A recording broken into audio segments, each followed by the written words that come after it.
Hello guys, welcome back to my channel. We are at Lotus Temple. See, in the midst of pollution, here we are at the Lotus Temple.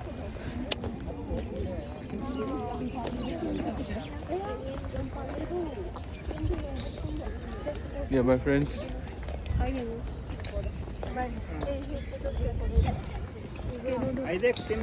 Lotus Temple rất phụ bồ rào ở phía đây, bồ rào ở thang ngồi ye. Hello brother, China? Này. North Korea? South Korea?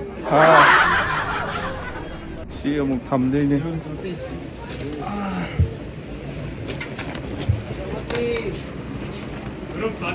Này. नहीं लेकिन अलग है ना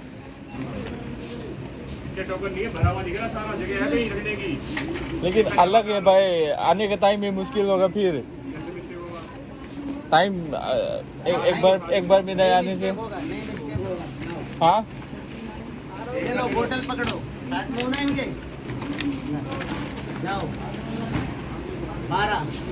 12 single अलग अलग है भाई क्यों दूसरा लोग ये लोग क्यों जा रहा है यार साथ में नहीं आ रहा है ना तो क्या सिस्टम बड़ा कड़ा है लाइन द लेप से कई फावी के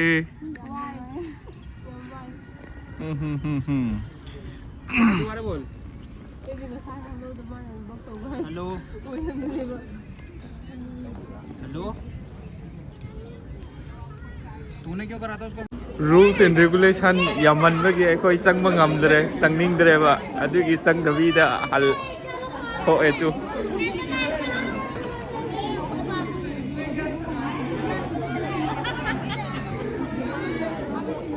kalungug na si sapal adu da lagan na line ding ko tara la allow kan ko refectory ko naptu kai to inti ko ma good ma hi ram ni mai na cái câu hỏi câu mà mình xoay rồng gai rồi lôi đây không ai thuê rạp thôi mình gì bye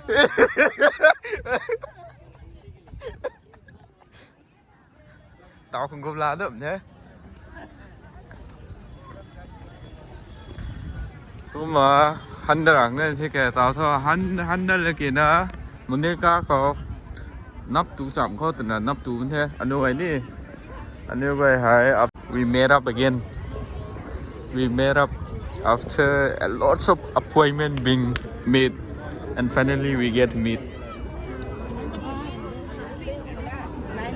có một line tính rõ ra rồi thế nhiều ấy good sẽ good mà không gồm lang nó sẽ line tính rõ thôi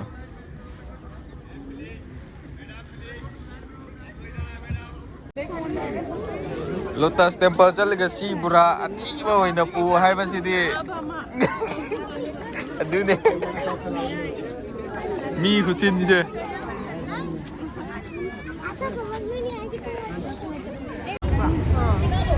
yam nak e si chalaga si tawga yaure it's so crowded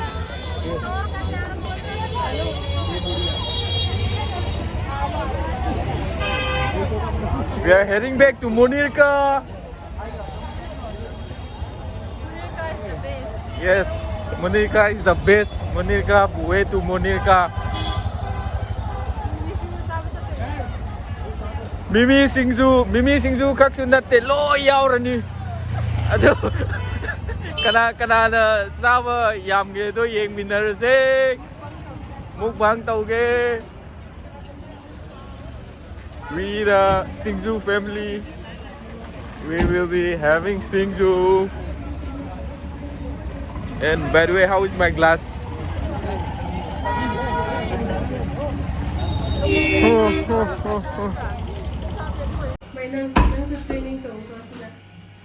Tahu sih ꯃꯁꯜꯒ ꯂꯣꯏ ꯊꯣꯛꯇꯧ ꯃꯥꯜꯂꯦ ꯁꯤꯗ ꯂꯩꯔꯗꯤꯀꯣ gym ꯁꯥꯟꯅꯕꯒꯁꯤꯅ ꯍꯣꯏ दुकान मपूदी सीधा ले रहे भाभी क्या हाल है थोड़ा सा डिस्काउंट दे दो लुपा तरा पाउता तभी हो याद है वो दुकान से इस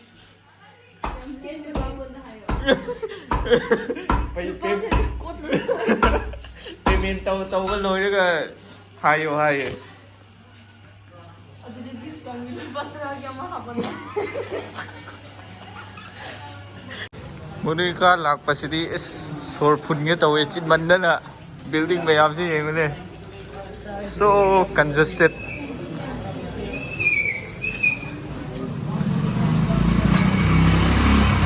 gari su chatli mi su chatli ama anh chat tôi nó xí bò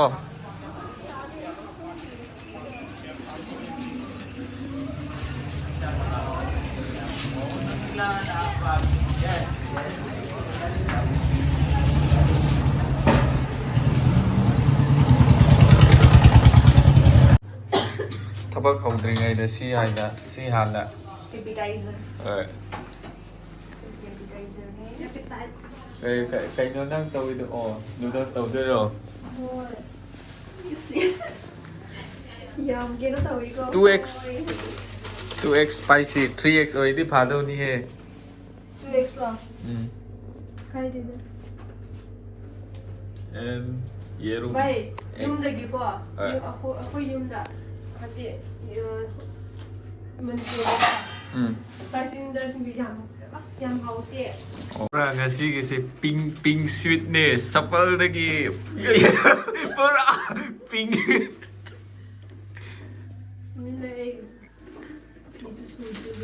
sok su pink ngasi se pink asing vấn đề này sok su pink lỗi pink pink nè room đã chẳng là cái full pink gì mà xuống ngay hào rồi bây giờ nó bạc rồi biết khai ghê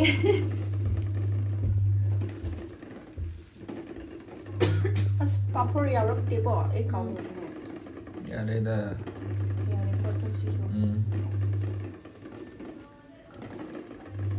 đang gì đâu mà khôn nhầm thôi ý mình có đâu rồi yum cái đi nào không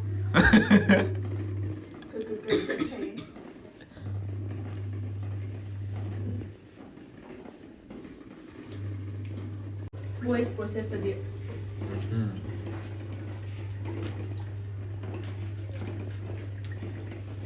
bây giờ mình sẽ phải như vậy iPhone không em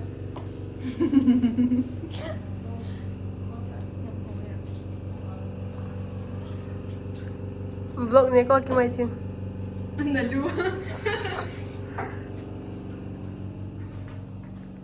rồi đi bo wife material này có năng đi ai nụ pi oi đâu mà ai có phà rồi nè nó mai hay na anh đi how bro I want to know who will be the lucky girl anh nè mày làm cũng là team winner rồi chứ ngô nó tao tê năng ăn ngô nó ngang đây này gần như mà nè Hi vlog sa'yo. Hi vlog. Kasi mase ko sige chef na. Masyado siya ikot na ako. Kasi kung di mo kita rin ka nga Pagin cookie dai lang na nga di mo ite sila yung biran. Cookie right. ngasi di oksa tangku style traditional style da sa ganin adugi ngasi gi safety di sida lejare Miss ni asom da hi vlog ngasi gi cook ni ma se yam how do man le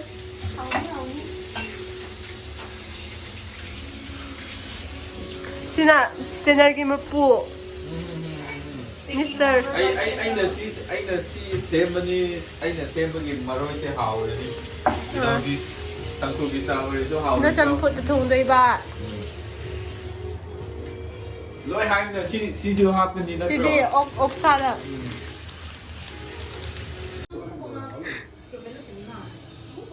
Amin siya ko nakam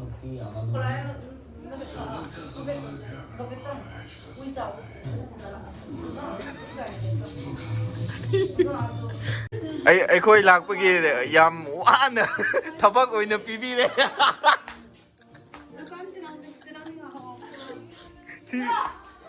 ꯁꯤ ꯊꯤꯕꯗ ꯌꯥꯝ ꯋꯥꯅ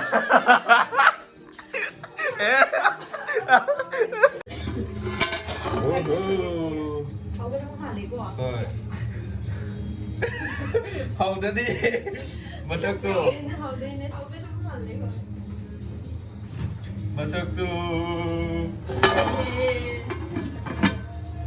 ꯑꯗꯨꯒ ꯍꯪꯒꯥꯝꯗꯣ ꯌꯥꯔꯦ ꯁꯤꯗꯤ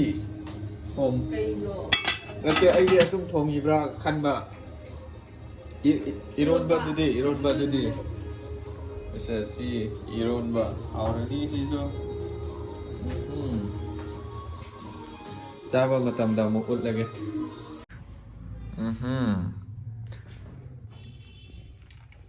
퍼저리 야래 kuy na pundabaги ngasi khakta amuk punbagi chak chaminasi tawganida Nene yam kuirabam dumda magi chakse yam dry oibra yam bra yam dry so oi noise waste ka nubangi dry pa me ai di chap chai da si se ingia ber kai 이렇게 객강들이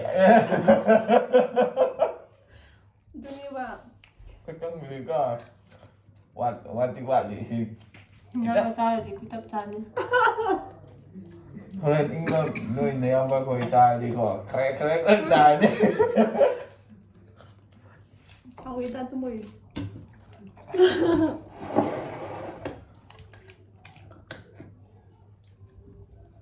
파우 오에 이제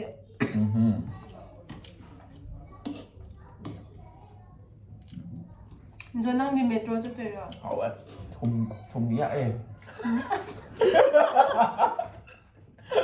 Tụi mà ấy đang say rồi, tôi đặt con làm để nên mình chắc bị say. Chụp chay này vậy. ai metro sắt cái đi thôi metro nó tụi in Metro là đi change tàu rồi phải. tàu ấy nào 내 양반 왜 이러는데 Nete yamareke. 난데 나 사이 토끼가 말래 Thokte room da le ma. Tumi ya. Yam bado. Chong ra chat keo ne.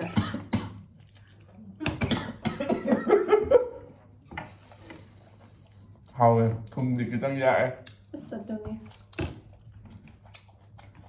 Cái nó đem over rồi đi hết này à cũng đi ai nó có in mà tầm là cha đi thùng dạ như thế ông có hấp chứ rồi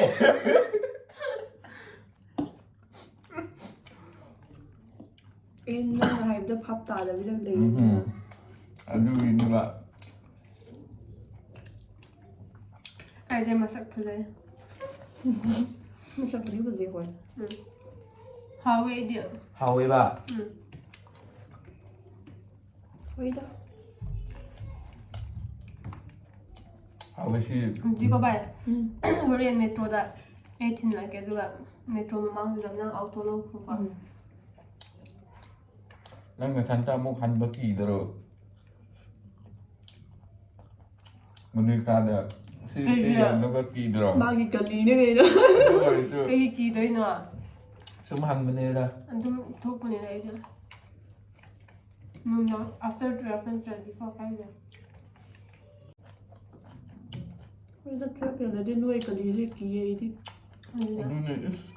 Thìn nó rất ghê vậy Chứ đi kỳ ra hay vậy Mình làm phải bên đây thôi còn là như thế masa ganti cái tàu lên đây nè Ít mong mà cái gì đó itu su ganti ngak tuh kok sama cang bom kuning ganti ngak tuh Korean ấy gì hơn cái có sự ở đó library mà lấy bên bà khôi library đó 24/7 hàng về có students kỳ đấy ấy đấy họ đang nộp cái đó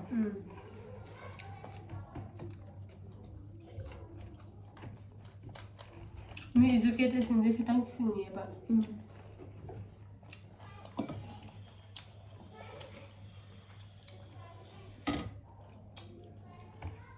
ยำเจ้าวันนี้ยำเมย์จักสิ มีไอ้บ้านนี้เขาจะให้หนูนั่งจะสาว ไอเดียพูดเองแบบไม่ใช่จักสิ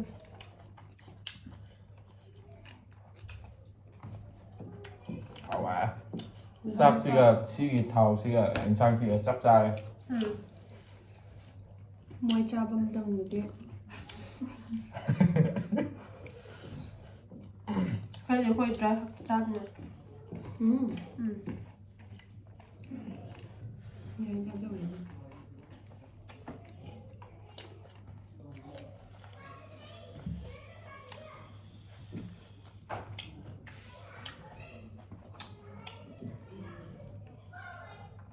好味怎么不说？哎，好的，是说好呗。可以让录音好一点，你要的可以在里边，可以上音乐。看着，你看哪来了？哎，đi ra đi ra ra. 为什么？ Anh đưa một crush special ở em thế. 你的完路。 Hai bên đi. Material mình chơi được không? Thôi, anh đưa cái hai nữa. Nhưng đang ở cái khác. Enjoyment kita ke apa tahu siapa? Rồi. Chắc chắn bakal di boring cuy na. Anh làm rồi đấy bạn. Kan deh. Hôm nay program được xin cho bạn các bạn. Special rồi. Thôi, bonfire bu tàu ra, curry tàu ra. Xem cho bonfire. Teres lagi ni dah. Teres lagi terus. 会了。 Rồi. Máy tổ bây giờ rồi là会tiền rồi. À, tàu kìa. À rồi, tàu từ bây giờ rồi. Yam phát đi bài, phát đi hay đi qua. Yam strict rồi bên em mấy giờ.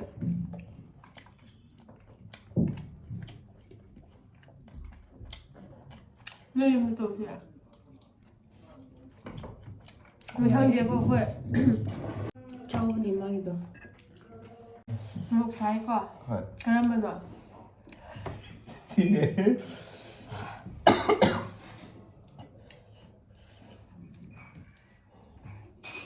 짝 잡으면 딴다 이 친구가 해미 진짜 딱 끊어. Anh nào là hai bro. 이나 해미.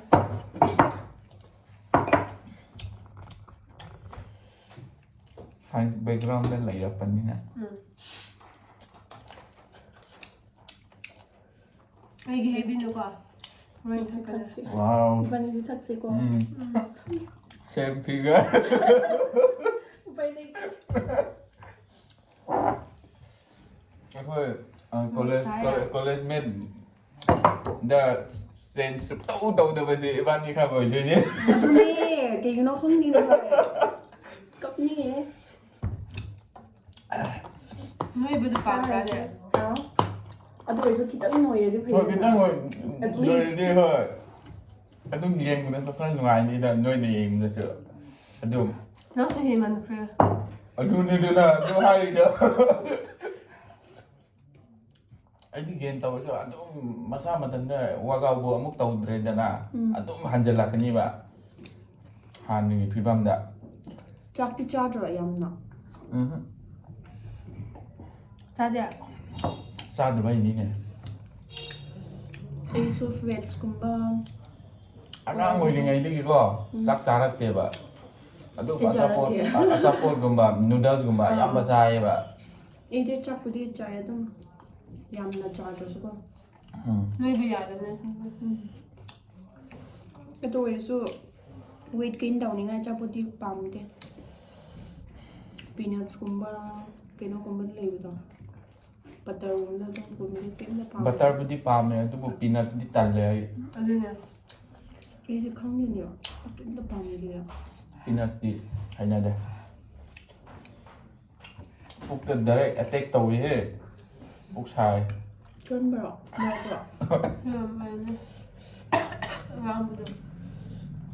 Anh thằng lôi hấp anh nhỉ. Color gì tầm anh số khá hấp tôi nhiều hấp rồi.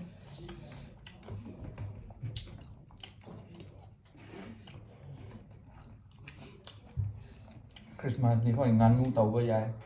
Special ꯑꯣꯏꯅꯀꯣ ꯍꯣꯏ ꯌꯥꯝꯅꯁꯨ ꯌꯣꯟꯕ ꯁꯤꯗꯅꯁꯨ ꯌꯥꯏ ꯁꯤꯗꯗꯤ ꯌꯣꯟꯗꯦ ꯑꯩꯅꯒꯨꯝꯕꯗ ꯌꯣꯟꯕꯅꯦ ꯍꯣꯏ ꯕ꯭ꯔꯣꯟꯁꯁꯨ ꯆꯥꯕ ꯌꯥꯏꯗꯅ ꯍꯥ ꯕ꯭ꯔꯣꯟꯁ ꯆꯥꯕ꯭ꯔꯥ ꯀꯩꯅꯣ ꯕ꯭ꯔꯣꯟꯁ ꯂꯣꯕꯁꯇꯔ ꯕ꯭ꯔꯣꯟꯁ ꯑꯣ ꯍꯣ ꯑꯣ ꯍꯣꯏ ꯍꯣꯏ ꯑꯩꯒꯤ ꯑꯣꯏꯅꯗꯤ ꯁꯤ ꯐꯨꯗꯇꯤ ꯀꯌꯥ ꯍꯥꯎꯇꯦꯗ ꯑꯩꯒꯤ ꯑꯣꯏꯅꯗꯤ ꯑꯩꯁꯨ ꯄꯥꯝꯗꯦ ꯈꯤꯇꯪ ꯐꯖꯅ ꯀꯩꯅꯣ ꯇꯧꯔꯗꯤ ꯍꯥꯎꯕꯅꯦ ꯕ꯭ꯔꯣꯟꯁ ꯑꯣꯏꯅꯀꯣ ꯂꯣꯕꯁꯇꯔꯗꯤ ꯌꯥꯝ ꯆꯥꯎꯕꯤ ꯑꯩꯁꯨ ꯄꯥꯝꯗꯦ ꯑꯗꯨꯗꯤ ꯕ꯭ꯔꯣꯟꯁꯁꯦ ꯍꯥꯎꯋꯦ ꯐꯖꯅ ꯊꯣꯡꯉꯗꯤ ꯄ꯭ꯔꯣꯟꯁ ꯀꯣ ꯑꯩꯗꯤ ꯕ꯭ꯔꯣꯟꯁ ꯍꯥꯏꯅ ꯇꯥꯔꯦ ꯑꯗꯨꯅꯦ ꯑꯩꯁꯨ ꯑꯠꯆꯥ ꯃꯥꯒꯤ ꯄꯤꯒ ꯕꯤꯁꯦ ꯄ꯭ꯔꯣꯅꯥꯎꯟꯁꯤꯌꯦꯁꯟꯁꯦ ꯉꯥꯡ ꯀꯥꯟꯗ ꯁꯤ ꯑꯣꯏꯅ ꯇꯥꯕꯅꯦ ꯑꯗꯨꯒꯤꯅꯦ ꯅꯨꯡꯁꯤꯕꯤ ꯍꯥꯏꯔꯁꯨ ꯅꯨꯡꯁꯤꯠꯄꯤ ꯍꯥꯏꯅꯀꯣ ꯅꯨꯡꯁꯤꯠꯄꯤ ꯑꯌꯥ ꯆꯥꯛ ꯂꯧꯔꯁꯦ ꯑꯣꯀꯦ Help me. ꯉꯁꯥꯏꯗꯒꯤ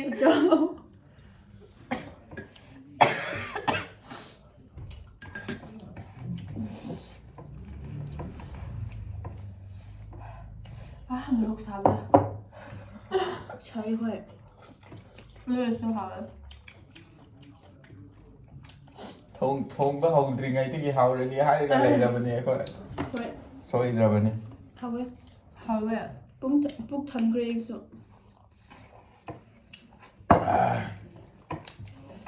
난 남자야.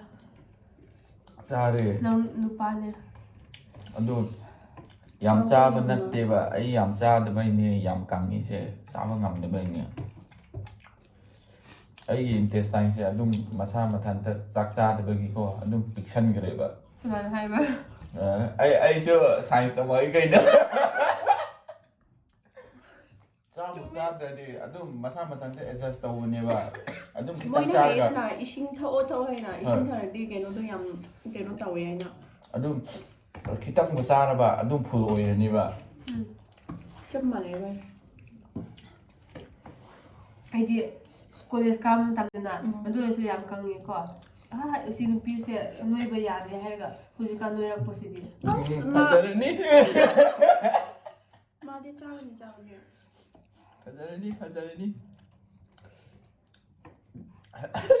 근데 마도 나한도 노이데바 한번 타게 발로 짝짝도가 타온다 노이래 짜오 이수죠 에이 가오르네 이도 야만 베기 넌가 존 수하피브네 에이 작도 아두니 에이 짜프스 마이 양브라이나 큰데 ꯑꯩ ꯌꯥꯝ ꯆꯥꯅꯤꯡꯗꯦꯕ ꯑꯗꯨꯒꯤ ꯊꯜꯂꯦ ꯑꯩꯁꯨ ꯍꯥꯎꯋꯦ ꯀꯌꯥꯔꯛ ꯍꯥꯏꯅꯤꯡꯕ꯭ꯔꯣ ꯍꯥꯎꯋꯦ ꯑꯩꯅ ꯍꯥꯏꯗ꯭ꯔꯗꯤ ꯀꯅꯥꯅ ꯍꯥꯏꯕꯤꯗꯣꯏꯅꯣ 하이그나 엔진 한번 야우래 거기지 오버를 어이러봐 먹겠어 아니야? 하왜? 누구나 하이브는 띠야 지금 국시다 하이브는 무슨 하이브는 하오이 합니다 하위다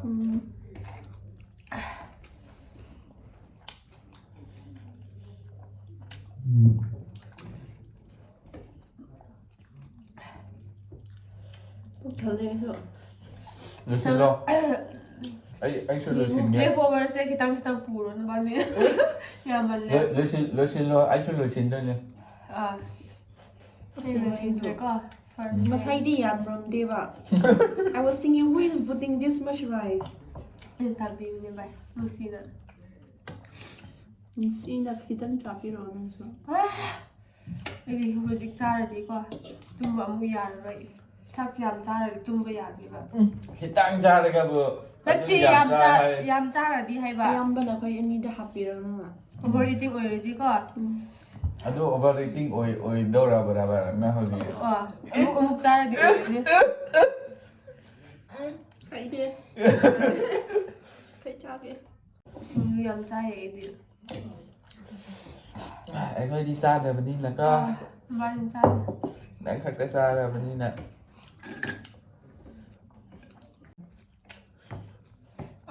Mà ta xuống không điểm mới đi sân tàu rồi. Riyami không được rồi. 강해. Có đó? Riyami tâm khu sinh ra. Không được. 안강 말이에요. 위험해요. Mà con nhập phải rồi nha. 그래서 이거 거의 말이에요. Vì không được dùng 이거나 Ai được rồi. dùng hay giờ là cho cái bạn nhỉ mà còn sao đó 그나마 Dùng hay ra.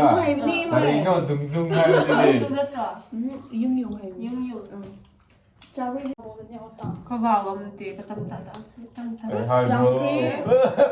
Cái hai bro. cái tăng trao rồi hai rồi